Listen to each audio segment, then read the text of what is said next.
Hello, this is Michel Leviathan Sorbet and you are watching a new episode of Wojennik TV. The rivalry between Britain and France has a very long tradition. Both nations fought a lot of wars during the past centuries, and during the 18th century those conflicts were quite often. The major conflict between the two nations occurred in the second part of the 18th century when both countries participated in the so-called 7 Years' War. This is often a war which is considered by historians as the first global conflict in Earth's history. The battles between the belligerents took place in Europe, in Northern America, in the Caribbean, in Africa and in India. So in fact, some historians call this conflict the First World War. Both nations fought in this conflict in order to secure global dominance over their opponent. And Britain, by managing to overcome their France counterparts in the colonies, managed to secure the control of their colonial empire. One of the games covering this titanic struggle in the middle of the 18th century is a game published in 2017 by Battle Hardened Games, which is called 1750 Britain vs. France. This is a game designed by Jason Huffman, which was published thanks to a successful Kickstarter campaign. The objective of the campaign was to gather $12,000. But in the end, thanks to a group of more than 440 backers, the game raised nearly $22,000. So the game raised almost twice the amount needed to be published. The game is for two players. One of them will play France, the second one will play Britain, and the objective will be to win against your opponent and to acquire global dominance over the world. The game will be played in about 60 minutes, so it is a fast-playing strategy game, and the minimum age of the player is somewhere about 13 years old. This is a language-dependent game because it is based on cards. We will receive cards which will be played by both players. The game is published in English, so both players should know how to read this language. Today we would like to show you how this game looks, then briefly explain how it works, what are its objectives, and at the end I would like to give you my final thoughts and my final recommendation. So let's begin by taking a look at the elements of the game and its basic concepts. Here is 1750 Britain versus France during a game. The objective of this title is, of course, winning. You win by accumulating the most possible number of points, which are calculated at the game's end. The game will last 5 complete turns, unless you decide with your opponent before the game starts that you want to play a longer game. In that case, you can play a game lasting up to 7 turns. Before the game begins, you have to prepare the game. So each player will receive their own set of components which he will be using. The first of those components is his own player board, on which he will find a brief turn sequence, so he can at a quick glance look at how a turn sequence looks like, a place where he will be storing his treasury, where he will have his treasury, so his coins, which will be the currency in this game. You will find also a place where the player will be placing his purchases, and finally the prison in which the opposing officers, the opposing leaders will be placed after being defeated during a battle. The objective of the game is to score points. Those points will be scored for the control of colonies. Those colonies are worth 1 point each, and they are before each game randomly chosen and placed into the playing area. We have a deck of colonies from which we will randomly choose 12 colonies, 3 from each theater. Those theaters will be India, will be North America, the Caribbean and Africa. So we will have, before each game starts, 3 colonies from each of those theaters. Each colony has an information about from which theater it comes from, what is its name, and a special ability, a special bonus, which this colony grants as long as you control it. Each colony can be controlled. In that case, we put a control marker on it. It is a double-sided marker, as you can see, or uncontrolled when no control marker is present. As long as you control such a colony, it grants you some benefits. And of course, a controlled colony is worth 1 point at the game's end. Additional points can be scored for the secret objective cards. Before the game starts, each player will receive 1 secret objective card, which can grant you additional points. You can receive additional points if you use advanced rules, for instance, the regional dominance rule, which will grant you additional points if you manage to control each and every colony in a theater. You can receive additional points by having 6 or more different exports, which are additional benefits accumulated thanks to the control of a colony, because each colony has also an export symbol which tells you what type of good, what type of export this colony grants. And there is a deck of those products, of those exports, so furs, silk, sugar, ivory, etc. Those will be precious resources which also can give you additional points and additional income. Each player, before the game starts, will also receive a certain amount of gold and his own personal deck of cards. Now, we have several types of cards in 1750 Britain versus France. I have already shown you the colony cards. Now, the second type of cards are the small unit cards, and those units are of a few types. First of all, we receive leaders or officers, which, as you can see, are depicted with a fantastic painting, with also their cost, which is the number of gold coins that you have to spend if you want to purchase such an officer or such a leader, his name and his notable battles. Each leader has also an information about its possible bonus to your die roll while using such an officer, such a card in battle. You receive additional cards such as plantations, which will increase your income, such as fortresses, which will increase your defense in colonies, or siege guns, which will, on the other hand, help you to destroy defending fortresses. So you have a deck of cards. Each player will have their own deck of cards, but those two decks are symmetrical. You do receive different leaders, but their statistics, their parameters are the same. Apart from those two kinds of cards, we receive also one additional type of cards, which are the historical event cards. We receive a huge deck of those cards, which will be used during the game.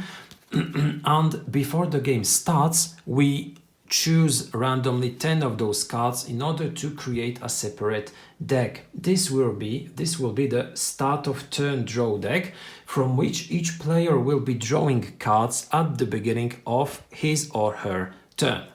The rest of the cards will be put beside the playing area and will form the historic events for purchase, because during the turn, each player will also be able to buy those cards at the price of 1 gold coin each. So he will be able not only to buy his cards from his own deck, but also some additional historic events. Those events will grant a player some benefits.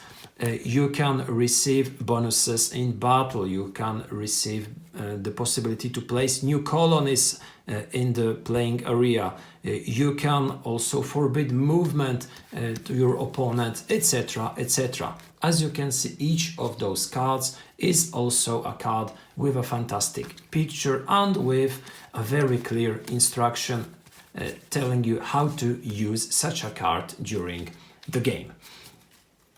Now, after preparing the game, which, as I said earlier, consists in creating the world, so putting colony cards, taking control of those cards, giving his own personal deck of cards to each player, the game starts.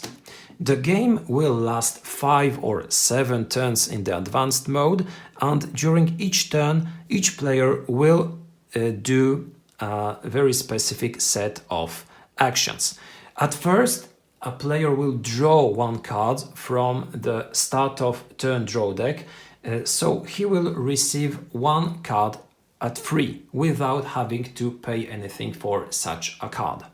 At the beginning of a turn, the player will also perform his actions at colonies, because colonies grant some benefits, and some enable you to make, for instance, die rolls at the turn's start if you have, for instance, a leader there, and if you do pass a test while doing such a die roll, you can, for instance, receive a free unit, or you can receive a free gold coin, etc., etc.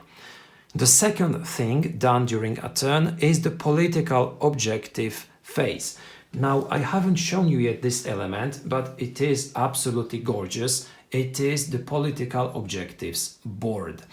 As you can see on this board, we will find some historical leaders, some very important figures from the epoch, and during this phase we will have the opportunity to influence those leaders in order to try to convince them to become our ally. If we manage to do it, we will receive a certain bonus. Each of those leaders will grant us a different bonus. For instance, Adolf Frederick, the King of Sweden, will give us one timber resource, which is the sole and only timber resource in the game. Other leaders will, for instance, grant us additional military units. For instance, if we manage to convince Maria Theresa, we will receive one additional unit, forces released from Europe, which can be used in the New World in order to battle our opponent. How to convince such a leader? Well, we have to make a test, a die roll. Each of those leaders has a certain number written on their space, and in order to convince such a leader, in order to influence such a leader, we have to make a die roll and to obtain the result indicated on such a leader or a higher result. As you can see, Frederick the Great, the King of Prussia, and Elizabeth, the Empress of Russia, require to roll a 7 or an 8, as well as Ferdinand VI, King of Spain. How to obtain such a result? Well, before rolling the die, you can also spend 1 or 2 gold coins in order to receive an additional die roll modifier of 1 or 2. So if you manage to roll a 6 and you have spent 2 gold coins earlier, you will have an 8, which is sufficient to influence Elizabeth, Empress of Russia. If such a leader is controlled by our opponent, he can do counter diplomacy using one of the optional rules, and he can also spend gold coins in order to reduce our die roll. So this is a phase in which we will try to gain the support of the European or North American leaders. After playing this interesting phase, we play the third phase, which is the purchase phase. This is a pretty simple phase during which we can decide to buy cards from our personal deck or we can buy additional historical cards from the historic events for purchase deck by spending our gold coins which we have in our treasury. After this phase, we pass to the movement phase. The movement is very straightforward because each and every unit can move up to one space, or it can move to a neighboring colony, or it can move to the high seas, which is the central point of the entire globe. So if you are on the high seas, you can travel to each and every colony of your choice. If you want, for instance, to travel from North America to Africa, you will have to pass through the high seas, and such a travel will take 2 turns. After moving all of your units which you wanted to move, we pass to the battle phase, which is also very simple,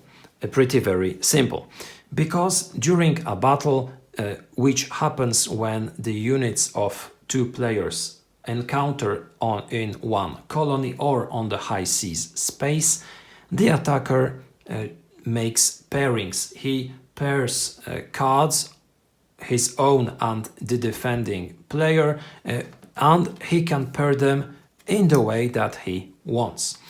Each of those pairings will battle one, and which of those pairs will fight a battle one against the other while using dice. So each unit will roll their own die, and each unit will also obtain a certain die roll modifier if such a modifier is described on the card. Of course, each player can also use historical event cards, which can be used in battles in order to change their outcome.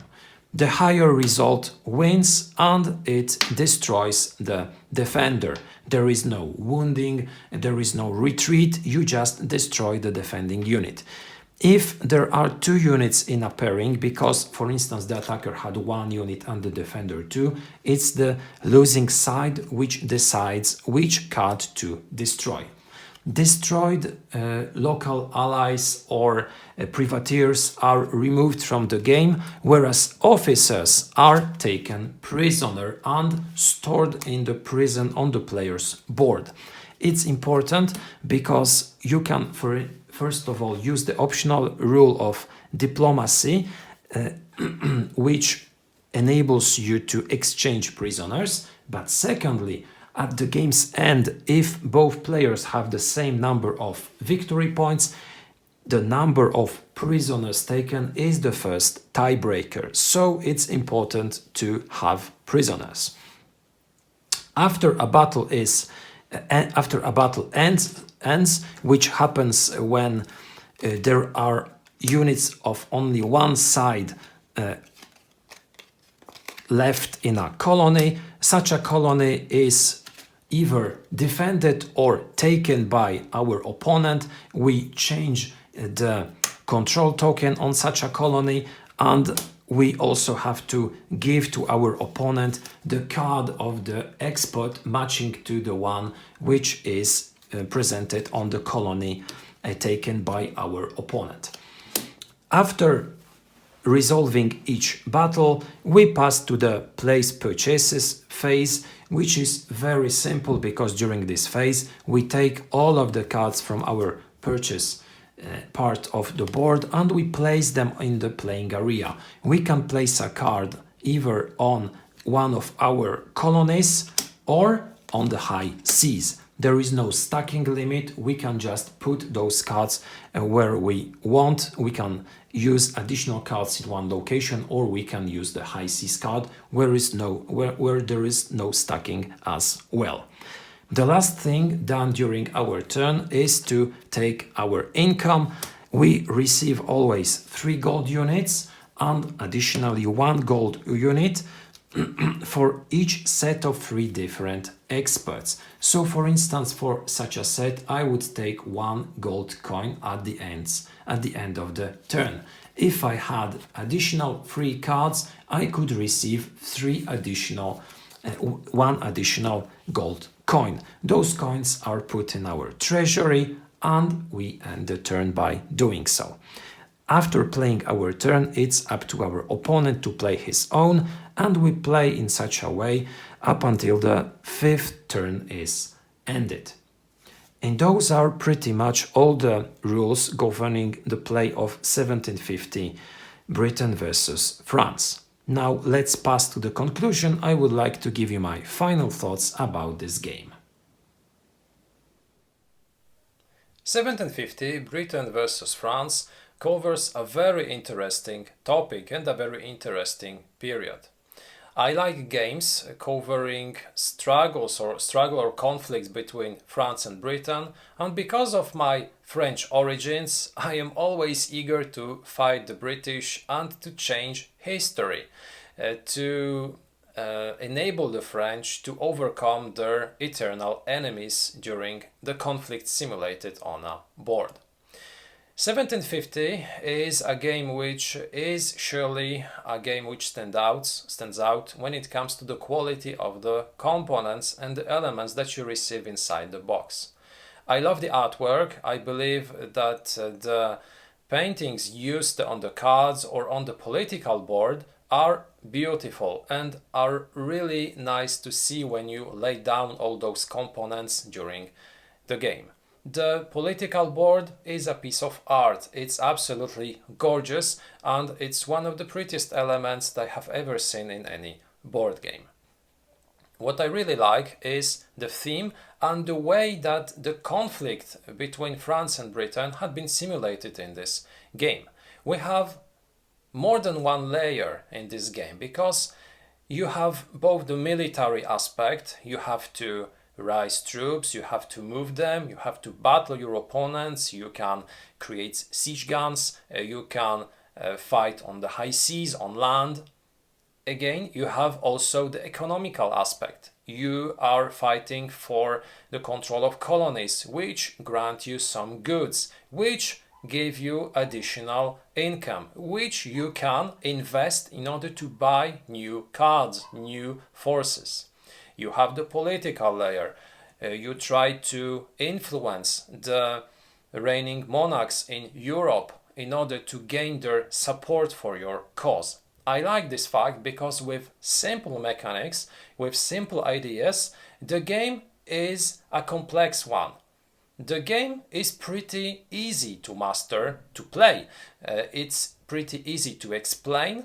At the same time, it has a lot of chrome inside, thanks to the way that those different layers and mechanics work one with the other. So the game is pretty smart, it is elegant, and it is at the same time using very easy to learn mechanics. I like it a lot. What I really like is also the fact that the game is very dynamical. The time of play is extremely attractive because you can end a game of 1750 in about 60 minutes. It's very short when it comes to games covering such complex and at the same time long conflicts, which is the case of the 7 Years' War. Here you start a little bit earlier than the conflict escalated, but it's still the same two belligerents, it's still the same theaters in which the real conflict, the 7 Years' War or the French and Indian Wars, took place. So those elements, the fact that 1750 is also somewhat a modular game, influences the fact that this is a very replayable game. You will have additional or optional rules which will change the way that you play the game each time. There is no one single strategy which you should take, because each time the way the colonies are drawn, the way that your forces are recruited, the way the events are drawn and played will influence gameplay, and each two games will be different. I like the fact that you receive very simple additional or optional rules which change a lot. So we have the possibility to score points for regional dominance or for the control of political allies. you get the possibility to prolong the game, to make it longer, adding additional colonies at the game start or adding additional turns. You can play a 7-turn game. So the game is modular in the way that you can change some elements without adding a lot of additional rules, a lot of additional elements. It's still very simple, at the same time very elegant and easy and fun to play, because it's really fun.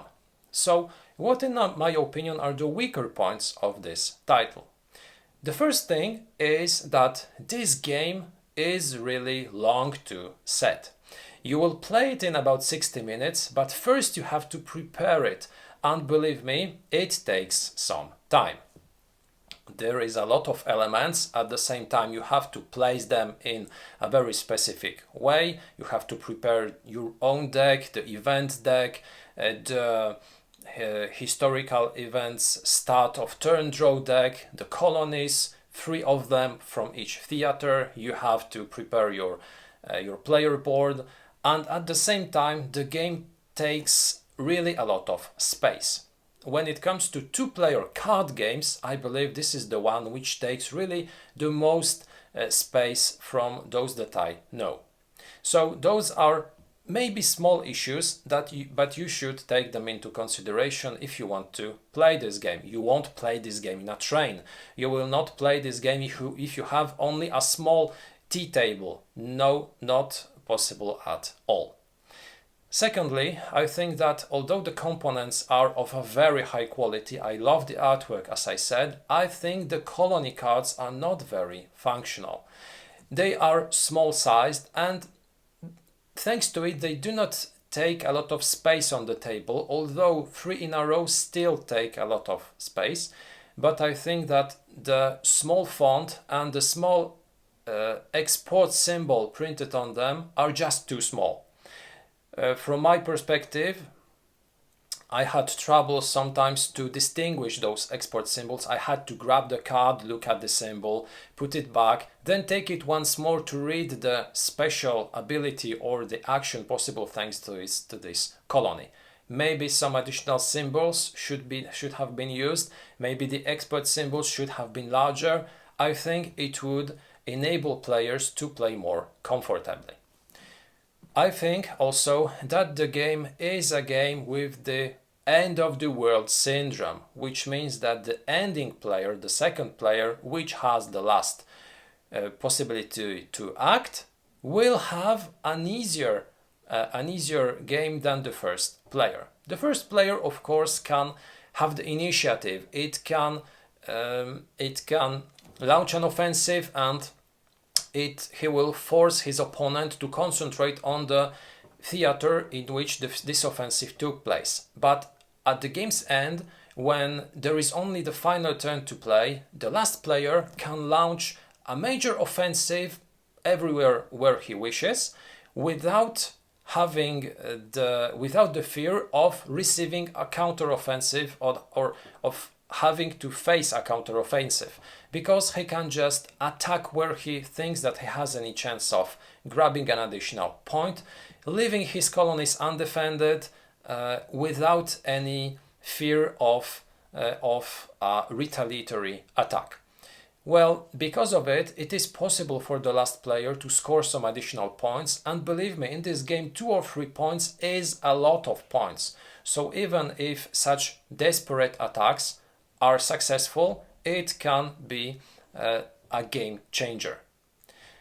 And here comes the last thing. In this game, you will be often rolling dice, and those dice can be very cruel. I have played several games in which the dice decided of the outcome of the game because of bad die rolls. I had troubles in making European allies because I failed each and every roll during a game, and I didn't try to convince the most difficult ones. I tried to convince the most easy ones, Sweden or somewhere there, the Iroquois, etc., and failed absolutely all of those rolls. My opponent, on the other hand, had lucky die rolls, and he managed to convince three or four European allies. This also can change a lot. I know that we can spend gold in order to increase the chance of a successful die roll, but even with those additional gold coins, you do not have the possibility to influence some bad rolls. Those bad rolls will just happen and you have to live with it. The same concerns battles, in which sometimes bad rolls can totally destroy, annihilate your entire force. And I know that war can be something which cannot be influenced in all its aspects. It should be sometimes random, because this is a game, and some things that you cannot expect will influence the outcome of some battles, of some wars fought. But if the luck factor is too much, it will spoil your fun of playing the game. And sometimes it was just frustrating while playing 1750, because I had a good plan, I had the forces which I should have gathered, I had superior forces, I had the advantage of additional cards, so my attack was really well prepared, but then I just rolled ones or twos and I lost my entire force during the battle. So sometimes those bad rolls will be frustrating. Concluding, 1750 Britain versus France is a very interesting, very dynamic game about a very important and at the same very climatic war between France and Britain in the middle of the 18th century. You will be using high quality components with fantastic artwork.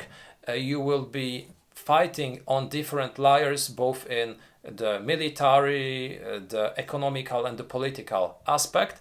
At the same time, you should expect that the game should take a lot of place, that the game will be based on a lot of dice rolling, and that the player who will play as last player will have a small edge. This was the review of 1750 Britain versus France from Battle Hardened Games. Thank you a lot for watching this video. I hope that you will also check our other materials and that you will also visit our Facebook and Instagram accounts. Have a fantastic day and see you next time.